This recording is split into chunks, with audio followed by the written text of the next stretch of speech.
A few months back, I made the statement that we should watch Brazil. Regarding this issue with Venezuela, they are the key. And I'll tell you what, folks, if Brazil decides it's going to throw in with Nicolas Maduro, and they then also ally with Mexico, which we are a hair's breadth away from losing them as an ally as well, we could be in a world of hurt. It would spell the end of any more activities out of DC regarding regime change. There would be a domino effect in South America like you would not believe if Brazil decides that they are going to recognize Nicolas Maduro. Everybody else would fall in line. And there would be unanimity.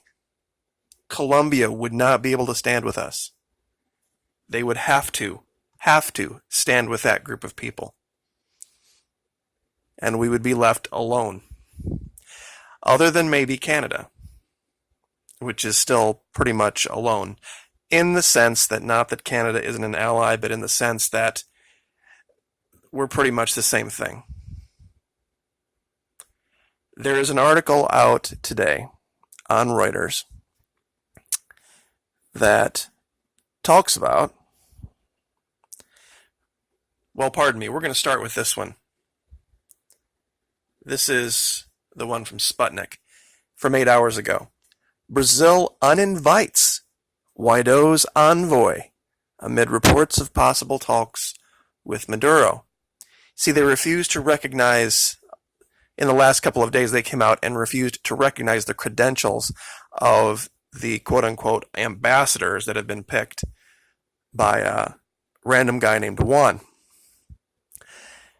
And there has been no movement around the world in this. There are the original 50 nations that DC strong-armed into standing with them, and all of the direction has been moving the other way. And it's been quiet. This thing that happened in Norway pretty much read Guaido the Riot Act and said, look, you have absolutely no claim whatsoever to calling yourself anything other than the opposition leader.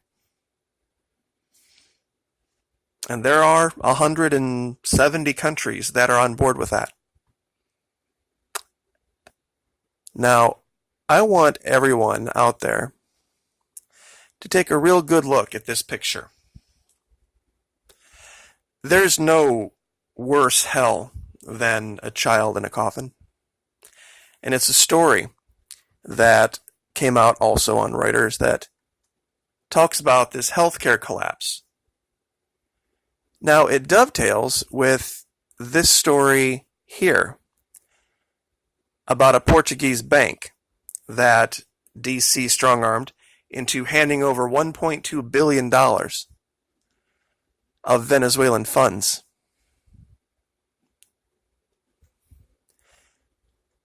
See, this is from 29 January. State Department said Tuesday that it had given opposition leader, not president, Venezuelan opposition leader, Juan Guaido, the right to control assets and property in the United States. Bank accounts of the government of Venezuela. Here's the quote. This certification will help Venezuela's legitimate government safeguard those assets for the, are you ready for this? Benefit of the Venezuelan people, said Robert Palladino, a State Department spokesman. Now let's go back to this. See, there's been children dying at an alarming rate. Why? Because that Portuguese bank we talked about had money set aside in it, billions of dollars set aside in it, for trips for children like this to Italy to get treatment. This little boy had stomach cancer, and they couldn't send him because DC seized the money. And that's what this article talks about. How many children have died because of this? Altuve and 3 other children who died were part of a group of 30 kids at the hospital, better known as JM, waiting to go to Italy to receive bone marrow transplants under a 2010 agreement financed by the Venezuelan government that was intended to cover the cost of transportation and the operation.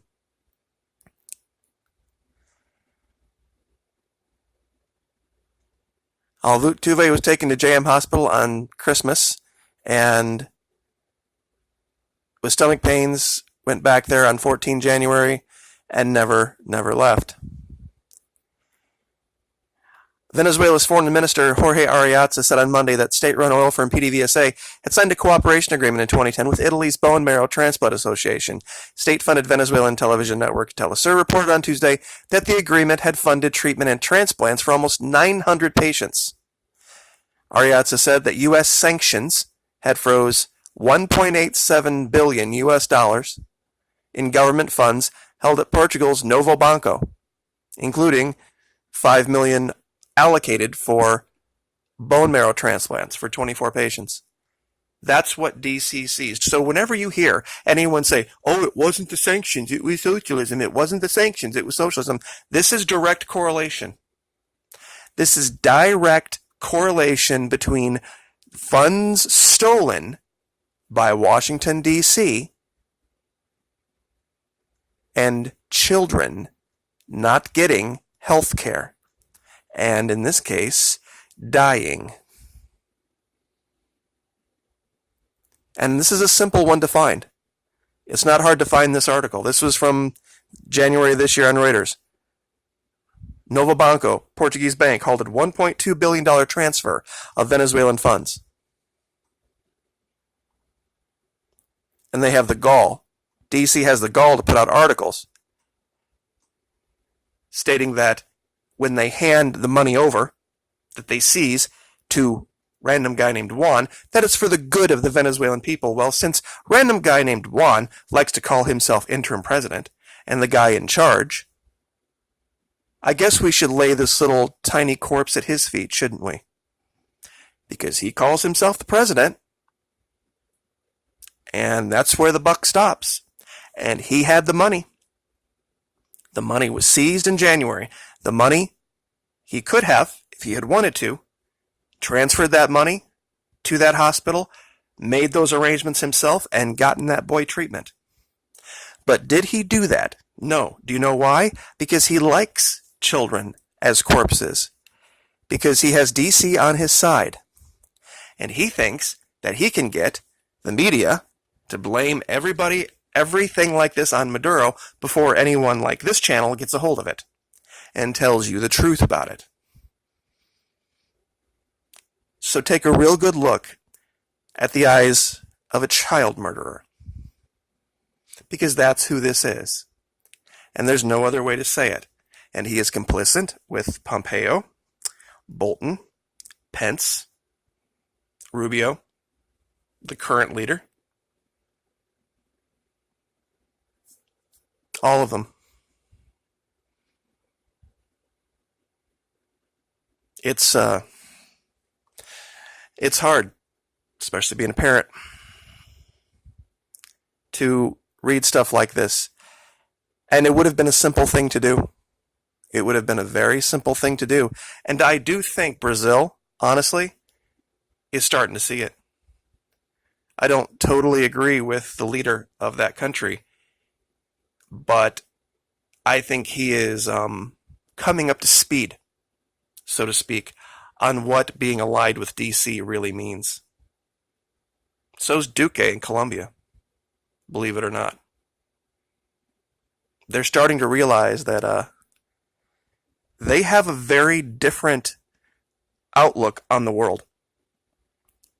I was almost going to try to dovetail this video with this situation going on in this country with abortion, because it's still aberrant down there. This little 40-year experiment, 45-year experiment with Roe v. Wade is an aberration, an historical aberration. And it'll be seen as such, historically, in about 100 years, where we just allowed some of the most heinous, awful activity to be seen as, quote-unquote, a choice. But Do yourself a favor and watch. Watch Brazil. Because they are a financial powerhouse. They are a political powerhouse. They are a military powerhouse that is no joke.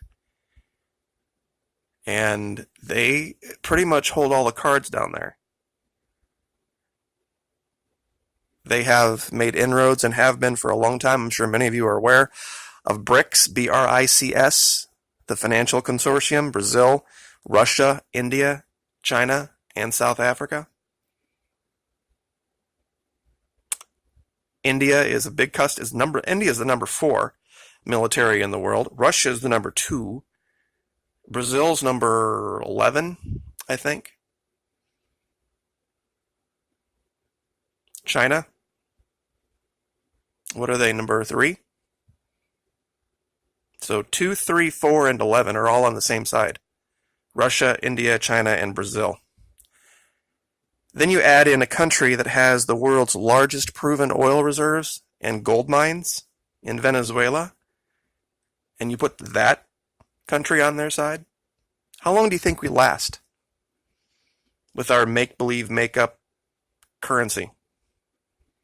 Just print up as much as you need and just start handing it out, and magically it has value because of Bretton Woods.